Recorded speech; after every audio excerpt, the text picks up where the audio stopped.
আরে কোথায় দেখে চলছো, অন্ধ নাকি? হ্যাঁ, আরে ভাই এই মেয়েটা তো আমাকে মারার জন্য লাঠি নিয়ে এসেছে। এটা তো দেখতেই পায় না।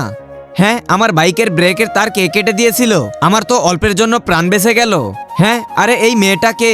স্যার এটা নতুন স্টুডেন্ট, আগে তো কখনো এমন হয়নি। এ আবার কিছু করেনি তো? আরে না না স্যার, এই বেচারি দেখতেই পায় না, সে কিভাবে কাউকে মারতে পারে? তাহলে কে জানে কে আমাকে মারতে চায়।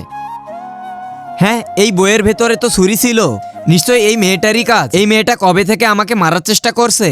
এটা এত উপরে ছুরি কিভাবে রাখবে? আর আপনাদের এখন সন্দেহ হচ্ছে না স্যার? তো এটা দেখুন, যদি এটা অন্ধ না হতো তাহলে ভয় পেত। তাহলে এসব শেষ পর্যন্ত কে করছে? তো বাচ্চারা, এটাই আজকের এক্সপেরিমেন্ট। প্রথমে আমরা ব্যাটারিটা কানেক্ট করব। আজকে দেখব শয়তানকে হারিয়ে কে কে আল্লাহকে ভালোবাসে। যারা আল্লাহকে ভালোবাসে তারা ভিডিওতে লাইক দিয়ে চ্যানেলটি সাবস্ক্রাইব করে দাও। শয়তানকে ভালোবাসলে লাইক সাবস্ক্রাইব কিছুই করতে হবে না, আর কমেন্টে আল্লাহ আকবার লিখে যাও। হ্যাঁ, এখানে তো পানি পড়ে আছে, আর পানি তো ওর কাছেই আছে। তৃতীয়বার এটা আমাকে মারার চেষ্টা করেছে। স্যার ও তো ক্লাসেও ছিল না, বুঝতেই পারছি না কে আমাকে মারার চেষ্টা করছে। স্যার এই চা খাবেন না, এতে বিষ আছে। হ্যাঁ, এটা চোখে দেখতে পায়।